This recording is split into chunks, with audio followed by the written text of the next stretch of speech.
এখন সম্প্রচারিত হবে রেডিও তেহরান থেকে আজকের সর্বশেষ বিশ্ব সংবাদ।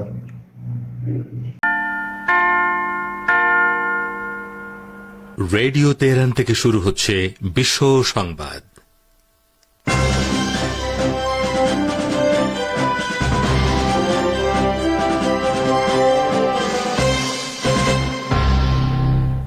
শুরুতেই সংবাদ শিরোনাম।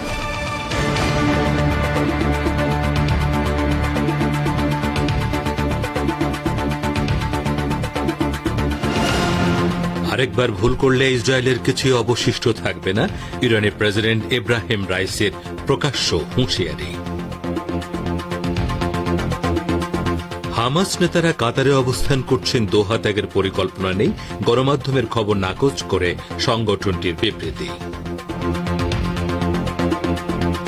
দুই সহপাঠীর মৃত্যুর ঘটনায় তৃতীয় দিনের মতো সড়ক বন্ধ করে চুয়েট শিক্ষার্থীদের বিক্ষোভ, 4 কোটি টাকা ক্ষতিপূরণ দাবি। এবং ভারতের লোকসভা নির্বাচনে প্রতিদ্বন্দ্বিতা করবেন সমাজবাদী পার্টির নেতা ও উত্তরপ্রদেশের সাবেক মুখ্যমন্ত্রী অখিলেশ যাদব।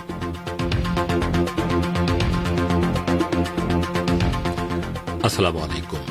এতক্ষণ গুরুত্বপূর্ণ সংবাদ শিরোনাম শুনলেন। এবারে বিস্তারিত বিশ্ব সংবাদে আপনাদের স্বাগত জানাচ্ছি। আমি গাজী আব্দুর রশিদ। ইসলামী প্রজাতন্ত্র ইরানের সর্বোচ্চ নেতা আয়াতুল্লাহিল উজমা খামেনি আজ তেহরানে হাজার হাজার শ্রমিকের সঙ্গে এক বৈঠকে বলেছেন, ইরানের বিরুদ্ধে পশ্চিমাদের চাপ ও নিষেধাজ্ঞার উদ্দেশ্য হল ইরানকে তাদের সামনে নতজানু করা এবং তাদেরকে পুরোপুরি অনুসরণে বাধ্য করা। কিন্তু ইতিহাস ঐতিহ্যের অধিকারী মহান ইরানি জাতি ও ইসলামী প্রজাতন্ত্র গুন্ডামি ও বাড়াবাড়ির সামনে নত হবে না এবং নিষেধাজ্ঞাকে সুযোগে পরিণত করে উজ্জ্বল ভবিষ্যৎ নির্মাণ করবে। শ্রম ও শ্রমিক সপ্তাহ উপলক্ষে আজ সর্বোচ্চ নেতার সঙ্গে শ্রমিকদের এই বৈঠক অনুষ্ঠিত হয়েছে। তিনি বলেন, আমরা বহু বছর ধরে আমেরিকা এবং ইউরোপের কঠোর নিষেধাজ্ঞার সম্মুখীন।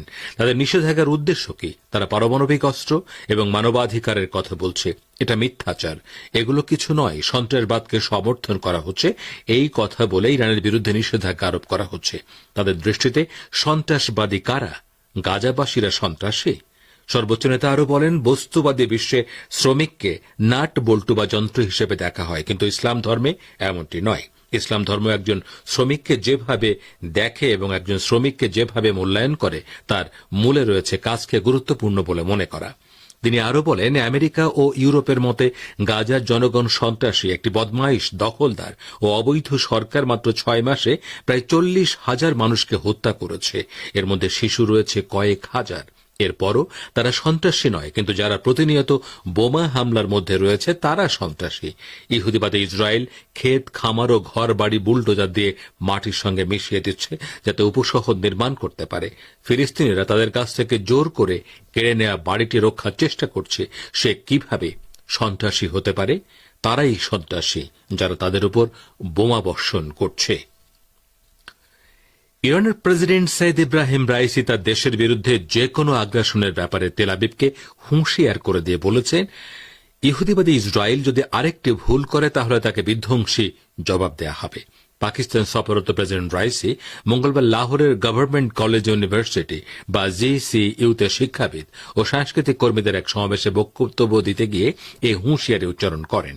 সিরিয়া ইরানি কনসুলেটে ইসরায়েলি হামলার জবাবে গত 13 এপ্রিল ইসরায়েলি সামরিক ঘাঁটি লক্ষ্য করে তেহরান যে পাল্টা হামলা চালায় সে কথা স্মরণ করেন রাইসি। তিনি বলেন, সকল আন্তর্জাতিক আইন লঙ্ঘন করে ইহুদিবাদী সরকার দামেস্কে যে আগ্রাসন চালিয়েছিল তার জন্য তেল আবিবকে শাস্তি দেওয়া হয়েছে। এরপর তিনি সাফ জানিয়ে দেন, ইহুদিবাদী সরকার যদি আরেকবার কোনো ভুল করে এবং ইরানি ভূখণ্ডে আগ্রাসন চালায় তাহলে এবার পরিস্থিতি হবে সম্পূর্ণ আলাদা এবং সেক্ষেত্রে ইসরায়েলের কতটুকু অবশিষ্ট থাকবে তা বলা মুশকিল। আগে থেকে ঘোষণা দিয়ে গত 13 এপ্রিল ইসরায়েলের সামরিক ঘাঁটিগুলো লক্ষ্য করে শত শত ড্রোন ও ক্ষেপণাস্ত্র নিক্ষেপ করে ইরান। ইরানের সশস্ত্র বাহিনীর chief of staff major general Mohammad Bagheri বলেছেন, সম্প্রতি ইহুদিবাদী ইসরায়েলের বিরুদ্ধে তার দেশ যে প্রতিশোধমূলক হামলা চালিয়েছে তার প্রভাব মধ্যপ্রাচ্য সহ সারা বিশ্বে পড়েছে। গতকাল রাজধানী তেহরানে এক অনুষ্ঠানে তিনি একথা বলেন। অনুষ্ঠানে ইরানের ইসলামী বিপ্লবী গার্ড বাহিনী বা আইআরজিসি এর প্রধান মেজর জেনারেল হোসেইন সালামি এবং সেনাবাহিনীর প্রধান মেজর জেনারেল আব্দুর রহিম মুসাবি উপস্থিত ছিলেন। জেনারেল বাকেরি বলেন, ইসরায়েলের স্পর্শকাতর এলাকা এবং সামরিক ঘাঁটিগুলোতে শাস্তিমূলক ব্যবস্থা নেওয়ার পর এই অঞ্চলের পরিস্থিতি বদলে গেছে। হামলার প্রশংসা করে তিনি একে বিজয়ী অভিযান বলেও উল্লেখ করেন। জেনারেল বাকেরি বলেন, এই হামলা ইহুদিবাদী ইসরায়েলের বিরুদ্ধে দেশের জনগণের ইচ্ছা শক্তিকে তুলে ধরেছে। তিনি জোর দিয়ে বলেন, এই হামলার কৌশলগত প্রভাব মধ্যপ্রাচ্য এবং বৈশ্বিক পর্যায়ে পড়েছে।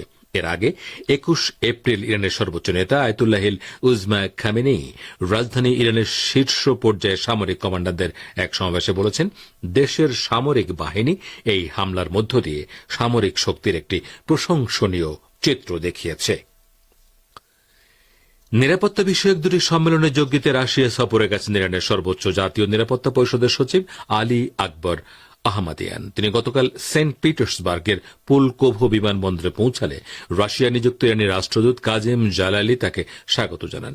রাশিয়ার সর্বোচ্চ জাতীয় নিরাপত্তা পরিষদের সচিব নিকোলাই প্যাট্রুশেভের আমন্ত্রণে ইরানের সর্বোচ্চ নিরাপত্তা কর্মকর্তার এই সফর অনুষ্ঠিত হচ্ছে। রাশিয়া সফরে সেন্ট পিটার্সবার্গ নিরাপত্তা ফোরামে যোগ দেবেন আহমাদিয়ান।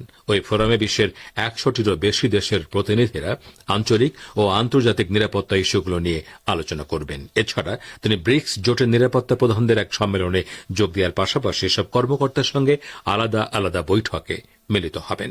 মঙ্গলবার সেন্ট পিটার্সবার্গ বিমানবন্দরে পৌঁছে আহমাদিয়ান বলেছেন, রাশিয়ায় অনুষ্ঠিত দুটি নিরাপত্তা সম্মেলনে তিনি ইহুদিবাদী ইসরায়েলের ভয়াবহ আগ্রাসনের শিকার গাজাবাসী ফিলিস্তিনিদের দুর্দশার কথা তুলে ধরবেন। এছাড়া সিরিয়ায় ইরানি কনসুলেটে হামলা চালিয়ে ইসরায়েল যে আন্তর্জাতিক আইন লঙ্ঘন করেছে সে কথাও তুলে ধরার চেষ্টা করবেন আহমাদিয়ান।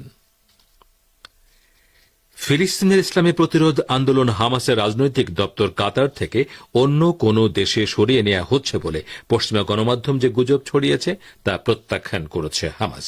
লেবাননের সংগঠনটির গণমাধ্যম বিষয়ক মুখপাত্র ওয়ালিদ আল কিলানি বলেছেন, হামাসের শীর্ষ নেতারা কাতারে অবস্থান করছেন এবং দেশকে ত্যাগ করার কোন পরিকল্পনা তাদের নেই। তিনি আল আরাবিয়া নেটওয়ার্ককে দেয়া সাক্ষাৎকারে বলেন, কাতার থেকে দপ্তর সরিয়ে নেওয়ার চেষ্টা চালায়নি হামাস। মার্কিন দৈনিক ওয়াল স্ট্রিট জার্নাল গত শনিবার এক প্রতিবেদনে দাবি করে, কাতারের রাজধানী দোহা থেকে নিজের রাজনৈতিক দপ্তর সরিয়ে নেওয়ার জন্য হামাস অন্তত দুটি দেশের সঙ্গে আলোচনা করেছে। কথিত কূটনৈতিক সূত্রের বরাত দিয়ে দৈনিকটি জানায়, ইসরায়েলের সঙ্গে যুদ্ধবিরতির আলোচনায় হামাসকে নমনীয় হওয়ার জন্য কাতার ও মিশর চাপ সৃষ্টি করার পর সংগঠনটি দোহা ত্যাগ করার সিদ্ধান্ত নিয়েছে। ওয়াল স্ট্রিট জার্নাল দাবি করে, হামাস যদি কাতার ত্যাগ করে তাহলে গাজায় যুদ্ধবিরতির প্রতিষ্ঠা কিংবা হামাসের হাতে আটক ইসরায়েলি পণবন্দীদের মুক্তির আলোচনা ভেঙে যেতে পারে। আপনারা বিশ্ব সংবাদ শুনছেন রেডিও তেহরান থেকে, আর প্রচারিত হচ্ছে বাংলাদেশ ও ভারতে শর্টে 25 মিটার ব্যান্ডে, এছাড়া বিশ্বজুড়ে ইন্টারনেট ও স্যাটেলাইটে।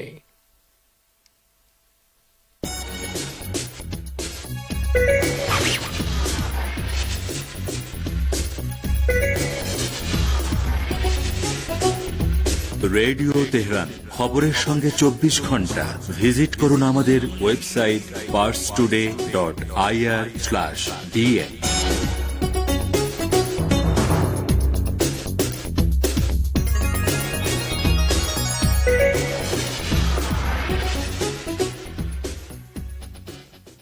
আবারও ফিরে এলাম রেডিও তেহরানের সান্ধ্য বিশ্ব সংবাদে। দুই সহপাঠীর মৃত্যুর ঘটনায় আজ বুধবারও তৃতীয় দিনের মতো চট্টগ্রাম কাপ্তাই সড়ক বন্ধ করে বিক্ষোভ করেছেন চট্টগ্রাম প্রকৌশল ও প্রযুক্তি বিশ্ববিদ্যালয় বা চুয়েট শিক্ষার্থীরা। আজ সকাল 10টায় চুয়েটের মূল ফটকে চট্টগ্রাম কাপ্তাই সড়কের অংশ বন্ধ করে দেওয়া হয়। গাছের গুঁড়ি ফেলে ও টায়ার জ্বালিয়ে সড়ক অবরোধ করেন শিক্ষার্থীরা। পরে দুপুরে সংবাদ সম্মেলন করেন শিক্ষার্থীরা। তারা 10 দফা দাবি আবার তুলে ধরে বলেন, বাস মালিক সমিতি ক্ষতিপূরণ বাবদ 2 লাখ টাকা করে দেওয়ার কথা বলেছে, এই টাকা ঘৃণা বলে প্রত্যাখ্যান করা হল। নিহত 2 শিক্ষার্থীর পরিবারকে 2 কোটি টাকা করে 4 কোটি টাকা দিতে হবে। লোকসভা ভোটে প্রতিদ্বন্দ্বিতা করবেন সমাজবাদী পার্টির প্রধান ও উত্তরপ্রদেশের সাবেক মুখ্যমন্ত্রী অখিলেশ যাদব। আজ দলের রাজ্যসভা নেতা অখিলেশের কাকা রামগোপাল যাদব একথা জানিয়েছেন। রামগোপাল বুধবার বলেন, আমাদের দল সিদ্ধান্ত নিয়েছে লোকসভা ভোটে কনৌজ আসন থেকে লড়বেন অখিলেশ। 2000 সালে উপনির্বাচনে জিতে প্রথম কনৌজ থেকে সংসদ সদস্য হয়েছিলেন সমাজবাদী পার্টির প্রতিষ্ঠাতা প্রয়াত মোলায়েম সিং যাদবের পুত্র অখিলেশ। 2004 এবং 2009 লোকসভা নির্বাচনেও ওই কেন্দ্র থেকে জিতেছিলেন তিনি। মোলায়মও একদা ওই কেন্দ্রের এমপি ছিলেন। প্রসঙ্গত, লোকসভা ভোটে রামগোপালের ছেলে অক্ষয় এবার ফিরোজাবাদ থেকেও এসপির প্রার্থী। অখিলেশের স্ত্রী ডিম্পল 2012 সালের উপনির্বাচনে এবং 2014 সালের লোকসভা নির্বাচনে জিতেছিলেন কনৌজ থেকে। উত্তর কোরিয়া বলেছে, দক্ষিণ কোরিয়ার সাথে মিলে মার্কিন সামরিক বাহিনী যে মহড়া চালাচ্ছে তাতে আঞ্চলিক স্থিতিশীলতা মারাত্মক অশান্তির মধ্যে পড়েছে। উত্তর কোরিয়া নেতার বোন কিম ইয়ো জং উং দক্ষিণ কোরিয়া ও আমেরিকার 5 দিনব্যাপী যৌথ মহড়ার সমালোচনা করে আজ কথা বলেছেন। তিনি বলেন, আমাদের দেশের সার্বভৌমত্ব, নিরাপত্তা এবং আঞ্চলিক শান্তি রক্ষার জন্য আমাদের সামরিক বাহিনীকে সবচেয়ে শক্তিশালী বাহিনী হিসেবে তৈরি করব। গতকাল সকালের দিকে উত্তর কোরিয়া নিউক্লিয়ার ট্রিগার সিস্টেম পরীক্ষার মধ্য দিয়ে শত্রুর পক্ষ থেকে পরমাণু হামলা মোকাবেলার উপর মহড়া চালিয়েছে। এরপর উত্তর কোরীয় নেতার বোন এসব কথা বললেন। গতকালের ওই নিউক্লিয়ার ট্রিগার মহড়ার সময় উত্তর কোরিয়া পূর্ব উপকূল লক্ষ্য করে কয়েকটি স্বল্প পাল্লার ক্ষেপণাস্ত্র ছোঁড়ে। আমেরিকা যখন কোরীয় উপদ্বীপ এলাকায় নিজের সামরিক উপস্থিতি বাড়ানোর পদক্ষেপ নিয়েছেন, তখন উত্তর কোরিয়া এই ক্ষেপণাস্ত্র মহড়া চালায়। মার্কিন প্রেসিডেন্ট জো বাইডেন অঙ্গীকার ব্যক্ত করে বলেছেন, তার প্রশাসন চলতি সপ্তাহে নতুন করে ইউক্রেনকে অস্ত্র সরবরাহ শুরু করবে। এর আওতায় যত তাড়াতাড়ি সম্ভব অন্তত $100 কোটি অস্ত্র সরবরাহ করা হবে। সম্প্রতি মার্কিন প্রতিনিধি পরিষদে পাশ হওয়া $9,500 কোটি সহায়তা প্যাকেজ পাশ হয়েছে, যার মধ্যে $6,100 কোটি দেওয়া হবে ইউক্রেনকে। বাকি অর্থ যাবে ইহুদিবাদী ইসরায়েল ও তাইওয়ানে। গতকাল এই বিল মার্কিন সিনেটও পাশ হয়েছে। বিলের পক্ষে 79 জন সিনেটর ভোট দেন আর বিরোধিতা করেন 18 জন। এই পদক্ষেপের মধ্য দিয়ে ইউক্রেনকে সামরিক সহায়তা দেওয়ার বিষয়ে দীর্ঘদিন ধরে যে অচলাবস্থা চলে আসছিল তার অবসান হল। সিনেটে বিল পাশের পর প্রেসিডেন্ট জো বাইডেন এক বিবৃতিতে বলেছেন, বিলটি আমার টেবিলে আসার সাথে সাথেই আমি তাতে সই করে আইনে পরিণত করব এবং শীঘ্রই জনগণের উদ্দেশ্যে ভাষণ দেব, যাতে আমরা দ্রুত অস্ত্র এবং সামরিক সরঞ্জাম ইউক্রেনে পাঠাতে পারি। আমেরিকা ইউক্রেনকে যে নতুন সামরিক সহায়তা দিতে যাচ্ছে তাতে আকাশ প্রতিরক্ষা ব্যবস্থা এবং ব্যাপক পরিমাণে ভারী গোলা বারুদ থাকছে। এর পাশাপাশি থাকবে সাঁজোয়া যান এবং অন্যান্য যন্ত্র। রাশিয়ার প্রতিরক্ষামন্ত্রী সের্গেই শোইগু বলেছেন, শীঘ্রই তার দেশ আরও উন্নত মানের আকাশ প্রতিরক্ষা ব্যবস্থা মোতায়েন করবে। রাশিয়ার শীর্ষ পর্যায়ের সেনা কর্মকর্তাদের সাথে বৈঠকের সময় তিনি এই তথ্য জানান। তিনি বলেন, বিমান প্রতিরক্ষা এবং ক্ষেপণাস্ত্র প্রতিরক্ষা ব্যবস্থা জোরদার করাই এখন মস্কোর কাছে অগ্রাধিকার পাচ্ছে। শোইগু বলেন, স্বল্প পাল্লার বিমান বিধ্বংসী পানশির সিস্টেম দ্বিগুণ করা হবে। এই সিস্টেমে স্বয়ংক্রিয় কামান এবং ক্ষেপণাস্ত্র থাকে। রুশ প্রতিরক্ষামন্ত্রী বলেন, ইউক্রেন যুদ্ধে এই ব্যবস্থা অসাধারণ ভূমিকা পালন করেছে। সের্গেই শোইগু বলেন, চলতি বছরেই রাশিয়ার সশস্ত্র বাহিনী অতি উন্নত মানের S-500 ক্ষেপণাস্ত্র প্রতিরক্ষা ব্যবস্থা হাতে পাবে। এই ব্যবস্থা বিমান এবং কৌশলগত ক্ষেপণাস্ত্র মোকাবেলা করতে পারে। S-500 সম্পর্কে খুব বেশি জানা না গেলেও রাশিয়া এরই মধ্যে জানিয়েছে যে এই ক্ষেপণাস্ত্র প্রতিরক্ষা ব্যবস্থা হাইপারসনিক ক্ষেপণাস্ত্রকে প্রতিহত করতে পারবে। এছাড়া শত্রুর লক্ষ্যবস্তুতে অত্যন্ত নিচু দিয়ে উড়ে গিয়ে আঘাত করতে পারবে। তো শ্রোতা বন্ধুরা, আমাদের নিউজ ডেস্কে এখনকার মতো এই ছিল সর্বশেষ বিশ্ব সংবাদ। এতক্ষণ আমাদের সাথে থাকার জন্য অনেক অনেক ধন্যবাদ।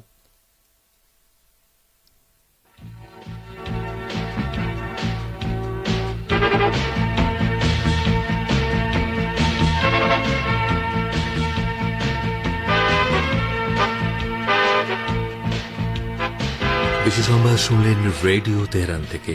শ্রোতা বন্ধুরা, এবারে আমন্ত্রণ জানাচ্ছি সংবাদ ভাষ্যের অনুষ্ঠান দৃষ্টিপাতে। আফ্রিকার সাহেল অঞ্চলের ঘটনা প্রবাহ, পশ্চিমা আধিপত্যের ক্রমাবনতি এবং রাশিয়া, ইরান ও চীনের ক্রমবর্ধমান প্রভাব তুলে ধরেছে, যা নতুন বিশ্ব ব্যবস্থা গড়ে ওঠারই সুসংবাদ দিচ্ছে। এ সম্পর্কে দৃষ্টিপাতে রয়েছে আমাদের ভাষ্যকারের একটি পর্যালোচনা। শুনুন সহকর্মী আমির হোসেনের পরিবেশনায়। আফ্রিকার সাহেল অঞ্চলের ঘটনা প্রবাহ, পশ্চিমা আধিপত্যের ক্রমাবনতি এবং ওই অঞ্চলে রাশিয়া, ইরান ও চীনের ক্রমবর্ধমান প্রভাব তুলে ধরছে, যা নতুন বিশ্ব ব্যবস্থা গড়ে ওঠারই সুসংবাদ দিচ্ছে। আফ্রিকা মহাদেশ জুড়ে পাশ্চাত্যের পুতুল সরকারগুলোর সংখ্যা দ্রুত হ্রাস পাচ্ছে এবং মালি, বুর্কিনা ফাসো এবং নাইজার সহ সাহেলীয় অঞ্চলের দেশগুলির জোট আফ্রিকান প্রতিরোধের অক্ষ গঠনের অগ্রগামী শক্তি হতে পারে। বিশ্বের বিভিন্ন অঞ্চলে প্রতিরোধের নানা অক্ষ বা জোট গড়ে ওঠার ঘটনা এক দীর্ঘমেয়াদী ক্রিয়া প্রতিক্রিয়ার ফল, যা কয়েক মেরু কেন্দ্রিক নতুন বিশ্ব ব্যবস্থা প্রতিষ্ঠার পথ সুগম করছে। পশ্চিমা আধিপত্যবাদের মোকাবেলায় প্রতিরোধ ও কয়েক মেরু কেন্দ্রিক নয়া বিশ্ব ব্যবস্থার অভ্যুদয় পুরোপুরি পরস্পরের পরিপূরক। বর্তমানে পশ্চিম এশিয়ায় আরব ও মুসলিম দেশগুলোর মধ্যে যে প্রতিরোধ অক্ষ রয়েছে, তা আফ্রিকার সাহেলীয় অঞ্চলের দেশগুলোর জন্য প্রতিরোধের অনুপ্রেরণা হিসেবে কাজ করছে। আফ্রিকার এইসব দেশের মধ্যে গোটা পশ্চিম থেকে পূর্ব আফ্রিকার নানা দেশ যেমন সেনেগাল, মালি, বুর্কিনা ফাসো ও নাইজার থেকে চাদ, সুদান ও ইরিত্রিয়ার নাম উল্লেখযোগ্য। গত 24 মার্চ সেনেগালের সাধারণ নির্বাচনে 44 বছর বয়সী বাসিরো দিওমাই ফায়ের ভূমিধস বিজয় দেশটিতে এক নতুন যুগের সূচনা করেছে। তিনি আফ্রিকার হতদরিদ্র শ্রেণীর সমর্থক নেতা হিসেবে ফ্রান্সের ক্রিয়নক ম্যাকি স্যালকে ক্ষমতা থেকে সরিয়ে দিতে সক্ষম হন।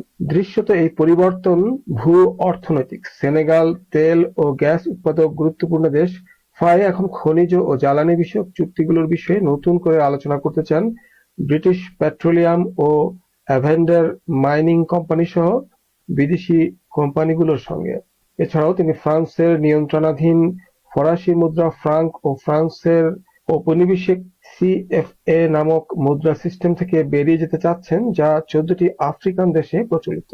এমনকি তিনি ফ্রান্সের নব্য উপনিবেশবাদের জোয়াল থেকে বেরিয়ে আসতে নতুন মুদ্রা চালুরও চিন্তা ভাবনা করছেন। উল্লেখ্য, ফ্রান্সের প্রধান বাণিজ্য শরিক হল সেনেগাল। ফলে চীনের সঙ্গেও সমান দ্বিপাক্ষিক স্বার্থের ভিত্তিতে বাণিজ্য শরিক হতে আগ্রহী। সম্প্রতি 3টি সাহেলীয় দেশের ঐক্যজোট গঠন প্যারিসের জন্য একের পর এক বেশ কয়েকটি অপমানজনক বিপর্যয়ের ধারায় বড় ধরনের নতুন দুঃস্বপ্ন হয়ে দেখা দিয়েছে।